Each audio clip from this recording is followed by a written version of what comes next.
Ese día, encontré Bizum en el móvil de Claudia.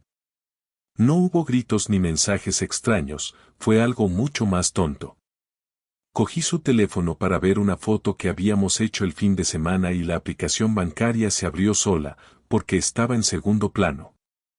Lo primero que vi fue una transferencia de dinero a un número desconocido para mí y una frase en inglés escrita en la descripción, Normal Room Not Economy. 120 euros el mismo día en que, según ella, no salió ni un minuto del trabajo. Pulsé sobre la operación. Vi la hora exacta de la transferencia Bizum, justo cuando ella me envió un mensaje de audio diciendo que estaban en una reunión muy larga y que se moría de hambre. El destinatario era un número sin nombre.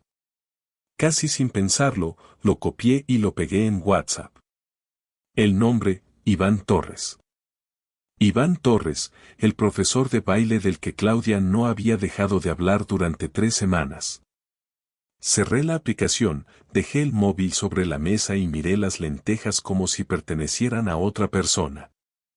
En ese momento, Claudia estaba en la ducha.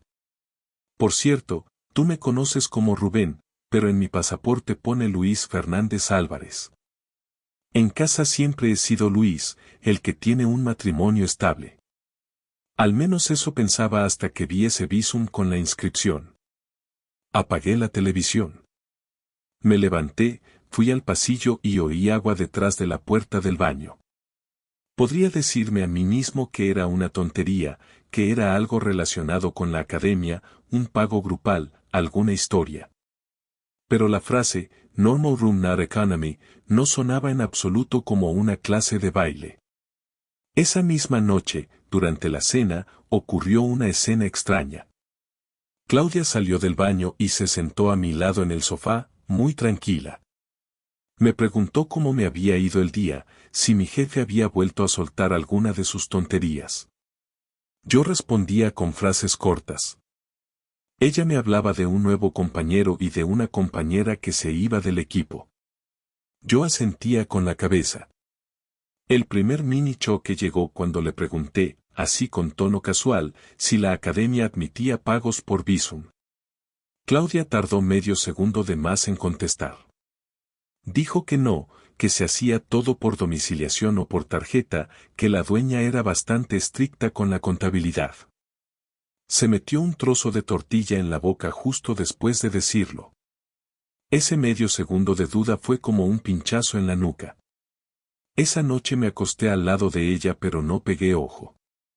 Escuchaba su respiración y miraba la luz azul del cargador en su mesilla. Me imaginaba a Iván con el móvil en la mano recibiendo el Bizum, viendo el concepto, sonriendo.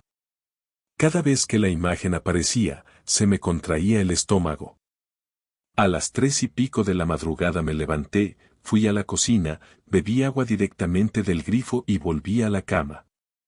El sueño no llegó. Al día siguiente me prometí que no iba a sacar conclusiones solo por un movimiento raro del banco. Que antes de acusar a Claudia de nada, tenía que tener algo más sólido. Intenté centrarme en el trabajo, pero a media mañana me descubrí abriendo la app del hotel donde habíamos ido en nuestro aniversario. Miré tarifas de habitaciones. Las normales se parecían mucho a la cantidad del Bizum. Cerré de golpe el móvil. El viernes de esa misma semana llegó el segundo golpe. Y esta vez ya no era solo una línea en un extracto bancario. El viernes salí de la oficina a mediodía porque nos habían dado tarde libre. Pensé en sorprender a Claudia llevándole algo de comer al trabajo, pero al final decidí que prefería pasar por casa, ducharme tranquilo y luego ya ver. Cuando abrí la puerta del piso noté ese silencio de cuando no hay nadie. Dejé las llaves en el cuenco, colgué la chaqueta y fui directo al dormitorio para cambiarme.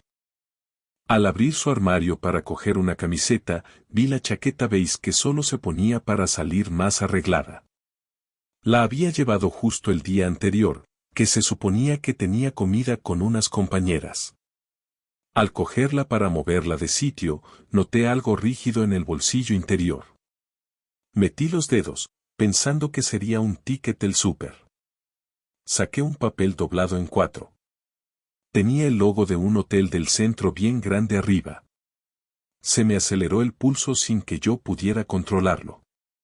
Lo abrí con cuidado. Era un recibo.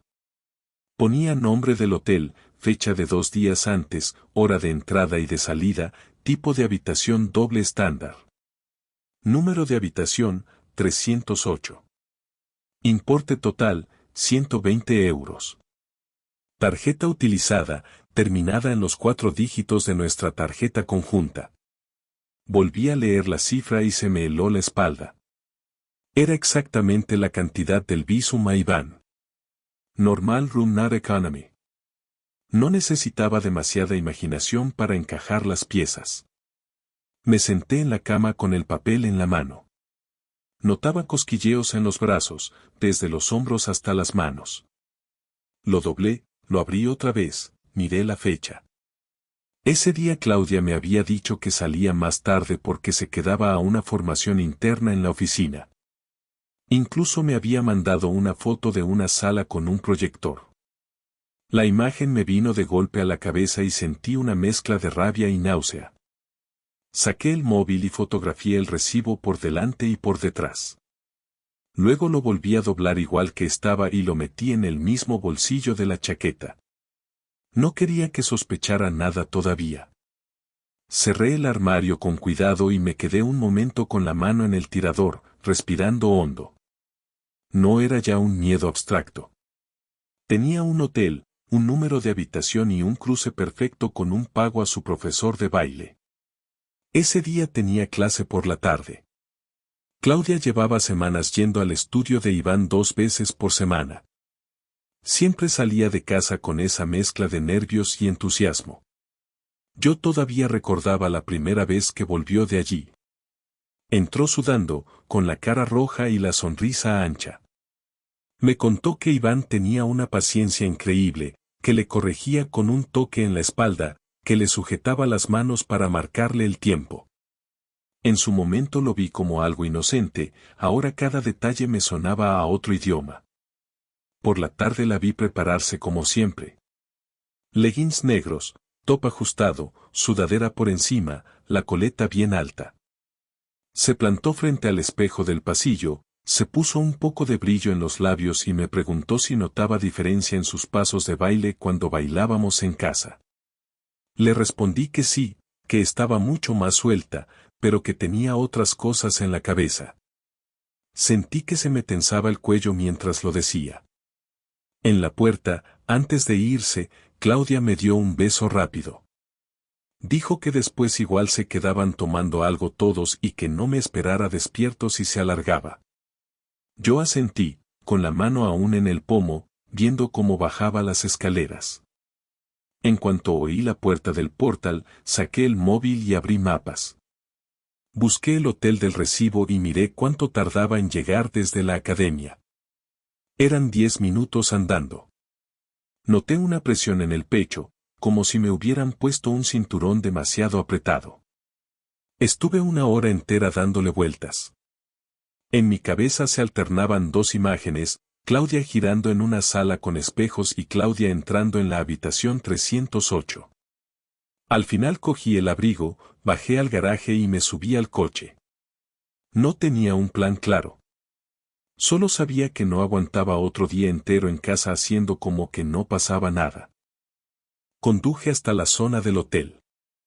Aparqué 2 calles más allá y me quedé dentro del coche, con el motor apagado y las manos en el volante. Miraba la puerta giratoria del hotel a través del parabrisas. La gente entraba y salía, parejas, turistas, gente con maletas. Estuve así casi 1 hora. No vi a Claudia ni a Iván. Lo único que conseguí fue quedarme frío y más tenso.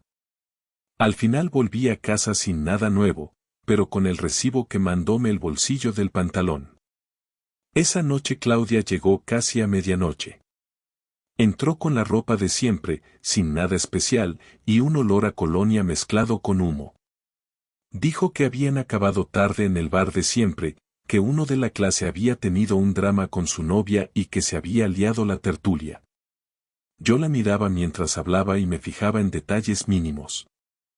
El pelo un poco despeinado, un brillo extraño en los ojos, las manos que no sabían dónde apoyarse. Me acosté otra vez a su lado sin decir nada. Tenía claro que el siguiente paso ya no era observar, sino hablar. Y que la conversación no iba a ser precisamente suave. No esperé mucho más. El sábado por la mañana Claudia se levantó antes que yo y se puso a recoger en la cocina. Yo me quedé en la cama un rato, con el recibo del hotel todavía doblado en la mesilla, al lado del móvil. Lo tenía ahí desde la noche anterior, dándome miedo y fuerzas a la vez. Cuando escuché que terminaba con los platos, me levanté, me puse un chándal y fui al salón. Claudia estaba de espaldas, secándose las manos con un paño. Le dije que necesitábamos hablar. Nada de bromas, nada de tonito de domingo. Ella se giró, apoyó las manos en la encimera y preguntó qué pasaba. Se le notaba tensa en los hombros. Yo fui directo. Saqué el móvil, abrí la foto del Bizum y se la puse delante, sin acercarme demasiado. Le dije que me explicara por qué había enviado 120 euros a Iván Torres con ese concepto en inglés. Ella se quedó mirando la pantalla y tardó un momento en reaccionar. Luego soltó que era parte de una reserva para un viaje de grupo de la academia. Que Iván hacía el pago con su tarjeta y que los alumnos le devolvían el dinero. Que el concepto era una broma por un tipo de habitación que iban a pillar todos. Lo soltó de tirón, sin respirar. Yo la escuché en silencio y cuando terminó saqué el recibo del hotel y lo dejé sobre la mesa de la cocina. Le dije que entonces me explicara esto. Que me contara qué reunión del trabajo hace que una persona acabe de 6 a 10 de la tarde en una habitación doble estándar en un hotel del centro, pagado con la tarjeta que compartimos. Claudia miró el papel, alzó la vista hacia mí y se le borró la expresión de la cara. Por un momento pareció que ni parpadeaba. Cogió el recibo con los dedos como si quemara. Preguntó dónde lo había encontrado. Le respondí que en el bolsillo de su chaqueta beige. Ahí se derrumbó un poco la historia del viaje en grupo. Intentó montarse otra. Dijo que el curso del trabajo había sido en ese hotel, que luego se había quedado un rato en la habitación de una compañera que estaba muy mal anímicamente, que todo era un lío, que no tenía fuerzas para explicarlo bien. Yo la corté con la mano. Le dije que no me tratara de tonto, que ya sabía quién era Iván, que tenía la coincidencia perfecta entre el pago y el recibo, que solo faltaba que me dijera que él pasaba por allí para traer cafés. Entonces lo dijo, casi en susurro. Que sí, que había estado con Iván en ese hotel. Que habían alquilado la habitación para estar tranquilos. Que no había sido algo planificado desde hace meses, pero que tampoco era un simple error de una vez. Sentí como si me tiraran agua fría por dentro, desde la cabeza hasta los pies. Me apoyé en el respaldo de la silla más cercana porque las piernas me temblaron un poco. Le pregunté desde cuándo. No grité, pero noté la voz más grave. Claudia respondió que desde hacía más o menos un mes. Que al principio era solo coqueteo en clase, luego mensajes, luego quedadas para tomar algo, y que lo del hotel había sido el paso que nunca pensó que iba a dar. Mientras hablaba, se retorcía los dedos, como si se quisiera quitar algo de las manos. Le pregunté si había habido más hoteles, más habitaciones, más pagos. Dudó, tragó saliva y reconoció que sí. Que lo del recibo no había sido la primera vez. Que habían quedado en un hostal más barato 2 veces, que allí pagaba él, que por eso no había rastro en nuestras cuentas. Cada vez que añadía un dato, sentía que el suelo se hacía un poco más blando debajo de mis pies. Claudia intentó acercarse. Dijo que conmigo no estaba mal, que no era que yo la tratara mal ni nada por el estilo. Que esto había sido como un torbellino, una especie de locura. Que con Iván se sentía deseada, que se veía guapa otra vez, que cuando bailaban se olvidaba de todo. Yo di un paso atrás. Le dije que la locura la estaba pagando yo, y que las ganas de sentirse bien no justifican habitaciones numeradas y mentiras calculadas. Hubo un momento en que me preguntó si de verdad creía que ella era una mala persona por esto. Se le llenaron los ojos de lágrimas, pero las contuvo. Yo respiré hondo y le dije que no era mi labor definirlo. Lo único que sabía era que la persona con la que compartía cama llevaba un mes viviendo algo en paralelo a nuestras cenas, a nuestras compras del Mercadona, a nuestras series de domingo. Que eso no era un desliz de una noche, era una segunda vida montada sobre la nuestra. Terminamos la conversación con un acuerdo forzado. Ella dijo que iba a dejar de ver a Iván fuera de las clases, que iba a cortar los mensajes, que todo había sido un error que se le había ido de las manos. Yo le respondí que sus promesas me entraban por un oído y me salían por otro. Que a partir de ese momento, mi prioridad era protegerme.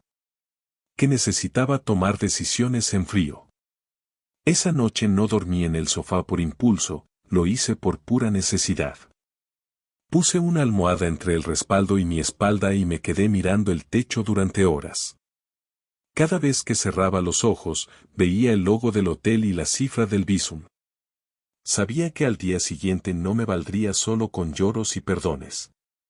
Tenía que mover ficha yo también.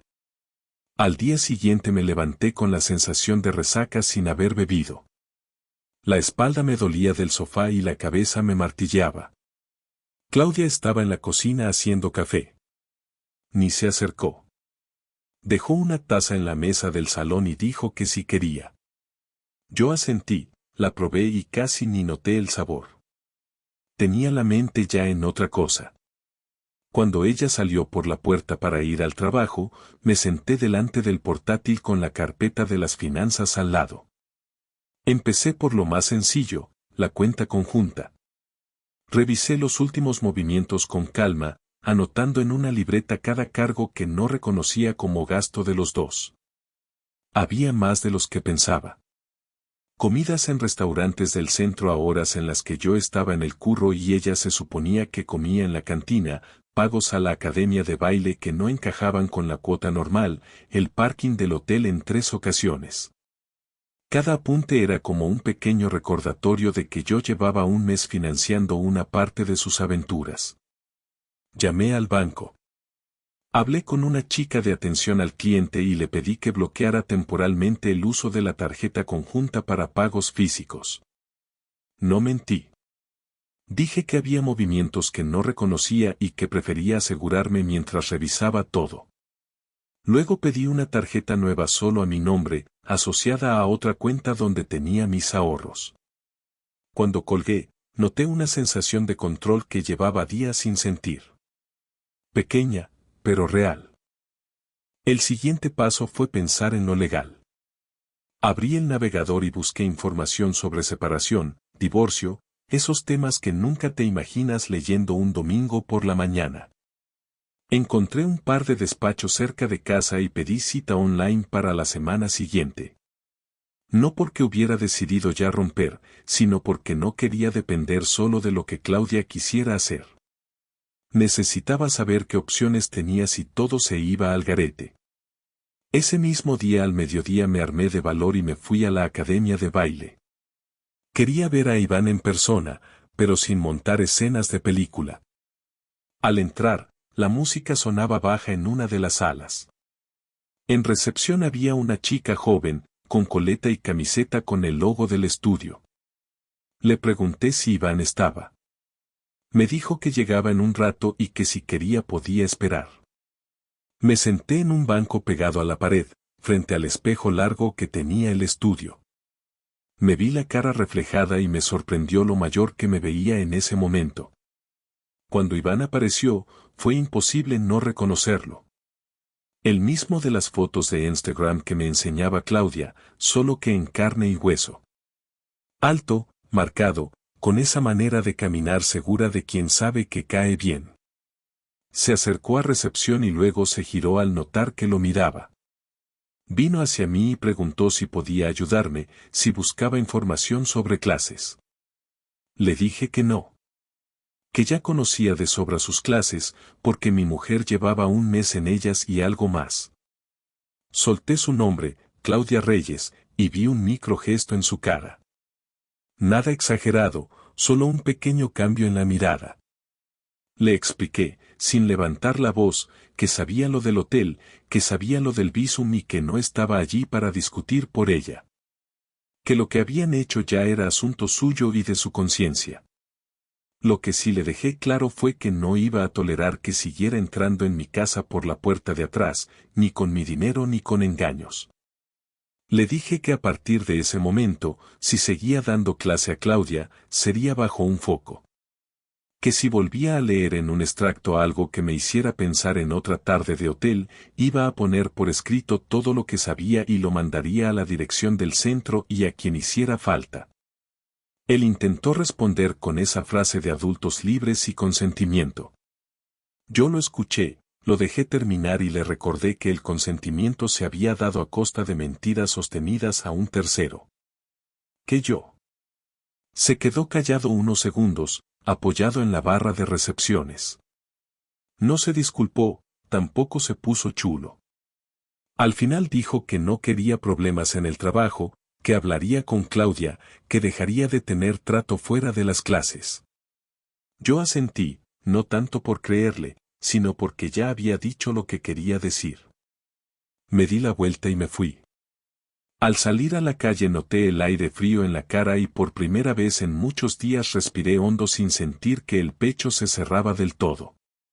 La pequeña venganza doméstica vino después.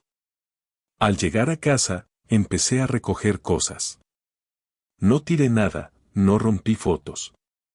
Pero saqué del salón todos los recuerdos que tenían que ver con la pareja perfecta. Fotos de viajes, imanes de nevera con nuestras iniciales, la entrada enmarcada de un concierto al que habíamos ido hace años. Todo lo puse en una caja, la llevé al dormitorio y la dejé en su lado de la cama.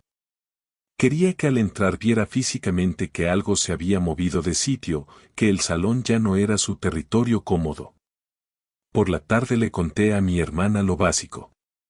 Le mandé un audio largo mientras ella estaba en el parque con mis sobrinos. Le dije que prefería que supiera mi versión antes de que llegaran los comentarios.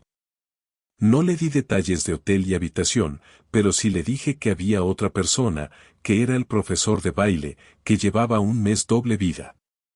Ella respondió casi al instante que estaba conmigo para lo que hiciera falta. Solo escuchar eso ya fue un pequeño alivio. Cuando Claudia llegó esa noche, se quedó parada en la puerta del salón. Preguntó qué había pasado con las fotos. Le respondí que necesitaba aire, que estaba harto de ver sonrisas congeladas mientras repasaba mentalmente el recibo del hotel.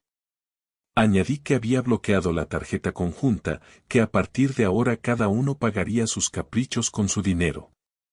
Que yo no iba a financiar más clases privadas ni cenas en el centro. Claudia abrió los ojos, sorprendida. Dijo que estaba siendo cruel, que estaba mezclando cosas, que lo de Iván ya se había acabado. Yo, en vez de entrar al trapo, le contesté que acabar de verdad significaba también asumir consecuencias. Y que para mí, una consecuencia lógica era cuidar mi bolsillo y mi salud mental. Nos fuimos a dormir sin seguir discutiendo, pero el ambiente se podía cortar. Yo volvía al sofá, ella se encerraba en el dormitorio. Al día siguiente, ella propuso que habláramos en serio, que no podíamos seguir con esa guerra fría de pasillo. Acepté, pero le dije que antes quería pasar por el abogado y saber qué margen tenía. Quedamos en sentarnos 4 días después, un sábado, sin tele, sin móviles. Esa cita quedó flotando en la casa durante la semana, como una fecha de examen. Yo seguía con mi plan y ella con su culpa, los dos moviéndonos por las mismas habitaciones pero como si cada uno viviera en su piso. La cita con el abogado fue 2 días antes del sábado. Me senté en una silla frente a un hombre de traje gris que me habló con calma de porcentajes, tiempos y papeles. Le conté que lo de Claudia llevaba un mes, que había pruebas claras, que aún no sabía si quería romper ya o ver si había algo que salvar. Él me explicó que entenderlo era importante, pero que legalmente el plazo daba igual. Que si decidía separarme, el procedimiento era más o menos el mismo. Salí de allí con una carpeta en la mano y un peso doble en la garganta. Había escuchado por primera vez la palabra divorcio aplicada a mí de forma seria. Llegó el sábado. Desayunamos casi sin hablarnos. Luego recogimos un poco la casa, quizá por la necesidad de hacer algo con las manos. A media mañana apagamos la tele, bajamos el volumen del móvil y nos sentamos en la mesa del comedor, cada uno con una taza de café enfriándose. Claudia empezó. Dijo que llevaba una semana sin ir a la academia, que había bloqueado a Iván en redes, que solo quedaba algún mensaje suelto que no había contestado. Me puso su móvil delante como si fuera una prueba. Lo cogí y revisé los chats que ya conocía. El último mensaje de Iván era un texto corto donde preguntaba si estaba bien. Ella había respondido que no podía seguir, que yo lo sabía todo, que no quería complicar más la situación. No había nada más. Al devolverle el móvil, sentí una mezcla de tranquilidad y rabia. Tranquilidad por no encontrar sorpresas nuevas, rabia por ver lo fácil que parecía cerrar por mensaje algo que a mí me estaba rompiendo en 1000 pedazos. Claudia empezó a hablar de cómo se había sentido ese mes. Dijo que se veía en el espejo y se notaba más apagada que nunca, que a veces con nosotros todo era trabajo, facturas, cenas rápidas y sofá. Que el baile le había dado un chute de energía, y que cuando Iván empezó a fijarse en ella de forma más personal, se enganchó. A medida que hablaba, se le quebraba un poco la voz, pero mantenía la mirada. Yo escuchaba y notaba un cosquilleo persistente en la nuca. Parte de mi cabeza entendía el relato de alguien que busca sentirse vivo, otra parte se acordaba del recibo con el número de habitación. Le dije que podía comprender que hubiera echado de menos atención. Que incluso podía aceptar que se hubiera confundido al principio con las miradas y los mensajes. Pero que lo que no me entraba era cómo había pasado de ahí a mentirme durante un mes, a usar nuestro dinero, a reservar hoteles. Que mientras yo hacía la compra y pagaba la luz, ella estaba mandando visums con mensajes de habitación normal. Ella agachó la cabeza y se frotó las sienes. Hubo un momento en que respiró hondo y soltó algo que no me esperaba. Me dijo que se había hecho un test de embarazo la semana anterior a que yo encontrara el recibo. Que había llegado tarde la regla y que se asustó. Que estuvo 2 días con la caja del test escondida en el baño antes de atreverse a usarlo. Añadió que dio negativo, pero que esos 2 días le habían dejado claro el tamaño del desastre que estaba montando. Sentí un vértigo físico. Me imaginé ese escenario, con una duda de paternidad encima de todo, y me dio un pequeño mareo. Me levanté de la mesa y fui hasta la ventana. No la abrí, solo apoyé la mano en el marco y miré a la calle. Necesitaba no mirarla a la cara durante unos segundos. Ella se quedó en la silla, en silencio. Volví, me senté y le dije que ese tipo de cosas eran otra línea más cruzada. Que yo tenía derecho a saber en qué riesgos me estaba metiendo sin pedirlo. Que no era solo cuestión de cuernos, era algo más básico y físico. Pasamos luego a lo práctico. Le conté lo del banco, que la tarjeta conjunta estaba bloqueada, que había pedido una nueva a mi nombre, que había empezado a separar cuentas. Se quedó rígida. Dijo que lo entendía, pero que le dolía verlo. Le contesté que a mí me dolía mucho más imaginar hoteles pagados con dinero que salía de mis horas extras. Que esto era solo orden. Después llegamos al punto clave. Ella preguntó si yo quería intentarlo con terapia de pareja, poner un último esfuerzo, o si prefería que empezáramos ya los trámites de separación. No lo dijo con tono de chantaje, lo dijo como quien se agarra a la última barandilla. Me miró sin apartar los ojos. Yo noté un cosquilleo en las manos. No tenía una respuesta clara. Le dije que ahora mismo no podía prometerle nada. Que la imagen de ella con Iván en el hotel seguía demasiado viva. Que confiaba tan poco en mis propias emociones como para tomar una decisión permanente a los 20 días de haber descubierto todo. Lo único que sí tenía claro era que necesitábamos distancia. Que vivir bajo el mismo techo, haciendo como si nada, nos estaba destrozando más a los dos. Claudia asintió despacio. Dijo que ella misma había pensado en irse unas semanas a casa de su hermana. Que quería que el espacio lo marcara yo, no ella. Que si yo le decía que se quedara, se quedaría, y si le decía que se fuera, recogería sus cosas. Esa responsabilidad cayó sobre mí como una mochila. Me quedé mirando la madera de la mesa, intentando ordenar lo que sentía. Al final le dije que lo mejor era que se fuera un tiempo. Que necesitaba saber cómo era mi vida sin ella en el piso para ver qué quedaba de nosotros sin la rutina. Que no era un castigo, sino una prueba real. Se le llenaron los ojos de lágrimas por fin. No lloros escandalosos, sino lágrimas silenciosas que se quedaban ahí, enganchadas. Asintió, se secó la cara con la manga y dijo que al día siguiente haría las maletas. Quedaban por decidir 1000 detalles, desde quién pagaría qué hasta qué hacíamos con las cosas del piso. Íbamos a entrar en ese terreno cuando sonó el móvil de Claudia sobre la mesa. Lo miró y se puso tensa. Era un mensaje de Iván que solo decía que necesitaba hablar con ella una última vez. Ella levantó la vista hacia mí, esperando mi reacción. Al ver el mensaje de Iván, noté un pinchazo claro en el estómago. Podría haber montado un numerito, podría haber exigido que lo bloqueara delante de mí en ese mismo instante. En vez de eso, le dije que hiciera lo que quisiera, pero que si decidía hablar con él, prefería que fuera cuando ya no viviera en el piso. Que no quería más sombras extras colándose en nuestra casa. Ella, sin dejar de mirarme, abrió el chat y escribió que no veía sentido a seguir hablando, que lo mejor era cortar del todo. Luego me enseñó la pantalla y bloqueó el contacto. No fue un alivio total, pero sí una especie de cierre necesario. Al día siguiente, la casa se llenó de bolsas y cajas. Claudia iba y venía del dormitorio al salón con montones de ropa, zapatos, libros. Cada viaje era un recordatorio de todo lo que habíamos mezclado en esos años. Yo la ayudaba en silencio, pasando perchas, doblando alguna prenda. No era una mudanza completa, era un paréntesis, pero dolía como si fuera definitiva. Su hermana vino con el coche. Subió a ayudar con las cajas. En un momento, mientras ella bajaba otra tanda, Claudia y yo nos quedamos solos en el salón. Había huecos en la estantería donde antes estaban sus cosas.